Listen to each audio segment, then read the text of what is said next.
Hello दोस्तों, मैं हूं दिनेश के वोहरा। आप सबका स्वागत है इस कार्यक्रम के अंदर। आज टॉक शो के इस शो में हमने आमंत्रित किया है प्रसिद्ध पत्रकार एडिटर श्री केवी प्रसाद को। प्रसाद जी, स्वागत है आपका। नमस्कार। Farmer senior estate resident editor, जिसे क्या कह सकते हैं, द ट्रिब्यून के।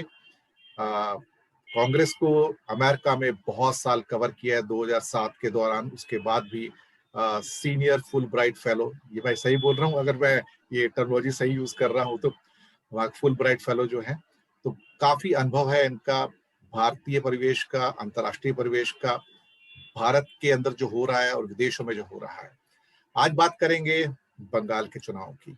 बंगाल के चुनाव में घटनाएं और घटनाक्रम इतनी तेजी से घट रहे हैं कि जिसको बयान करना मुश्किल है। जुबानें लगातार फिसल रही हैं, अपशब्दों का उपयोग हो रहा है। कहीं ना कहीं ऐसा लगता है कि बंगाल के चुनाव एक नया पैराडाइम सेट कर रहे हैं भारत की राजनीति के अंदर। प्रसाद जी, क्या कहना है? बंगाल के चुनाव कहाँ लेकर जा रहे हैं हमें? देखिए, अभी तो 4 चरण बाकी हैं, 4 हो गए हैं। जैसे हमें मालूम है 8 चरणों का है ये, और लंबा है सफर, अभी आधा रास्ता तय किया है। चुनाव जैसे हर चुनाव में होता है, संघर्ष रहता है दोनों तरफ।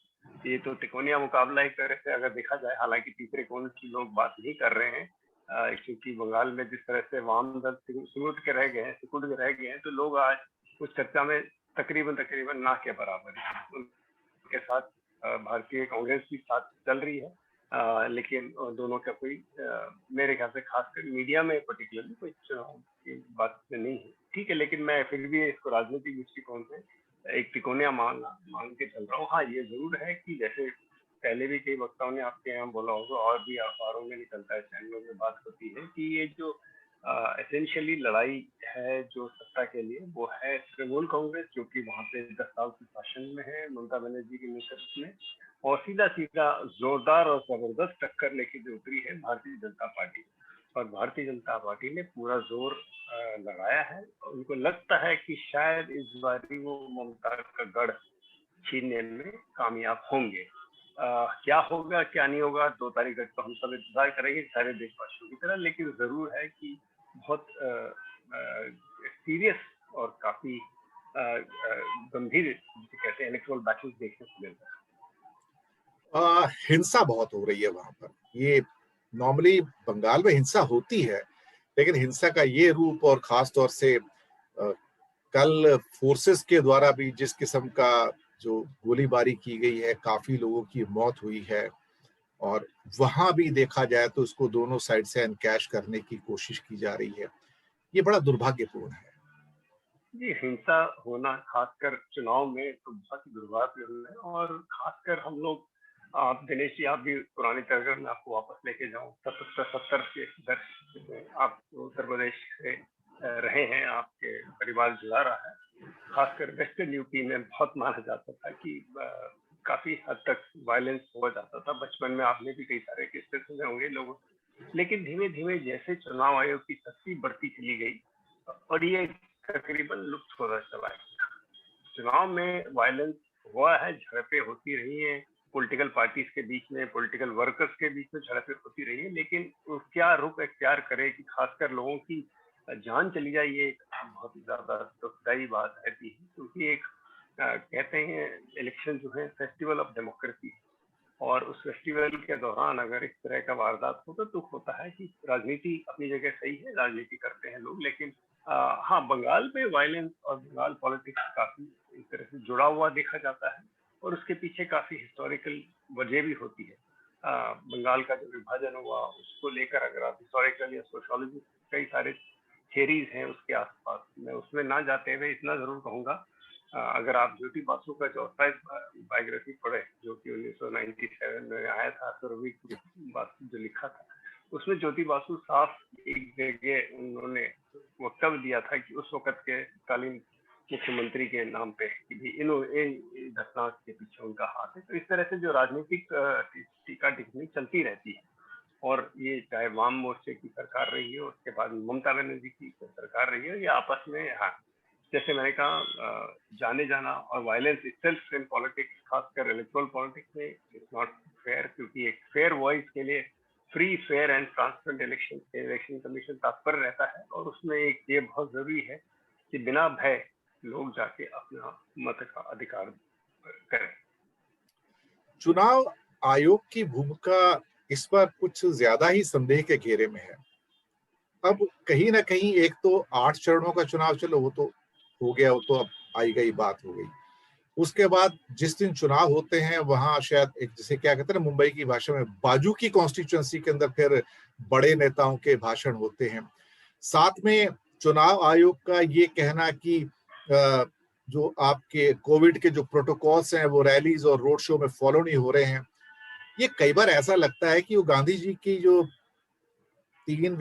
तीन बंदर हैं जो आंखों में पट्टी बांध के कान पे और मुंह पे, चुनाव आयोग सब कुछ देख रहा है, दुनिया देख रही है, प्रश्न चिन्ह उठ रहे हैं। आप एक साइड में तो हमें ये कहा जाता है, अब तो टेलीविजन चैनल पे आम बात होनी शुरू हो गई कि राजनीतिक पार्टियां आम आदमी को एक सलाह दे रही हैं कि आप ऐसा कीजिए, प्रोटोकॉल्स को फॉलो कीजिए, और दूसरी साइड में जिस ढंग से रोड शोज होते हैं और वहां पर उनका ब्रीच होता है, मास्क भी नहीं पहने जाते हैं। और मैं बताऊं, कुछ आपके बहुत सीनियर एडिटर्स जो हैं, जो टीवी चैनल्स पे आ रहे हैं, अब उस बात को खुलेआम कह रहे हैं। चुनाव आयोग कहता है कि हम एक्शन लेंगे। क्या उनको नजर नहीं आ रहा है, या उनको किसी सबूत की जरूरत है? टेलीविजन पे हजारों सीन्स डेली आ रहे हैं। देखिए दिनेश जी, आपका बात आज जो बात कह रहे हैं कि अगर आप, मैं एक विश्लेषक के तौर पे भी देखूं, चुनाव आयोग का ये जो लेटेस्ट एडवाइजरी जो गया है सारी पार्टियों को कि कोविड के प्रोटोकॉल्स का नियम जो भी है, मापदंड है, सब अपनाएं। और ये अगर याद हो कि शुरुआत में ही जब इलेक्शन चुनाव जो है तब भी कही गए थे कि कोविड के मापदंड ध्यान रखे जाएं, रैली पर्चा भरते वक्त कितने लोगों की, ज्यादा लोग ना जाएं, तमाम सारी चीजें हैं। लेकिन ये पूरे तंत्र को संभालने के लिए प्रशासन की तरफ से जो काम होता है वो अधिकारी ही करते हैं। अधिकारीगण, अगर आप और चुनाव आयोग ने कई सारे मल्टी लेयर्ड अपने चीजें रखी हैं। जैसे आपको पता, पर्यवेक्षक रखते हैं, इलेक्शन पर्यवेक्षक के अलावा एक्सपेंडिचर पर्यवेक्षक रखते हैं, और इंटेलिजेंस गैदरिंग मशीनरी है। और उसके अलावा जो पिछले 10-5-4 साल में है, उन्होंने ऐप जो लॉन्च किया है विजिल वोटर, ई विजिल कहिए उसको कुछ नाम से, कि आम जनता अगर कोई चीज देखे जो उसे लगता है या कि ये उल्लंघन हो रहा है, चाहे का पैसे का, किसी और चीजों का, कई सारे दबाव का, तो वो कंप्लेंट कर सके। तो चुनाव आयोग जरूर इस पे, मेरे ख्याल से अगर हम देखें तो रोज चुनाव आयोग की तरफ से एक प्रेस रिलीज या जारी किया जाता है जिसमें कई सारी धन, ये शराब या जो भी अवैध गतिविधियों के ऊपर जिस तरह से कंप्लेंट्स होती हैं उसके ऊपर एक्शन लिया जाता है। लेकिन लोग, मैं मानता हूँ कि उतने इनोवेटिव हो जाते हैं इन चीजों को करते हैं, तो ये अपने आप को लोग आगे ले जाते हैं, और चुनाव आयोग हम जैसे लोगों के बीच में है। लेकिन हाँ जरूर है, लोग चाहते हैं, और जिस तरह से मेरे ख्याल से ये शायद चुनाव आयोग और पूरी तंत्र के सेंसिटिविटी की बात थी, जो क्रिटिसिज्म को उन्होंने देखा और उसके ऊपर कम से कम पहला स्टेप किया कि भाई आप इस पे अमल कीजिए, चाहे कोविड के प्रोटोकॉल हो। क्योंकि जो आपने बात कही, एक सोशल मीडिया में पिछले 4-5 दिनों से तरह तरह के लोगों ने शुरू पे टिप्पणियां करनी शुरू कर दी।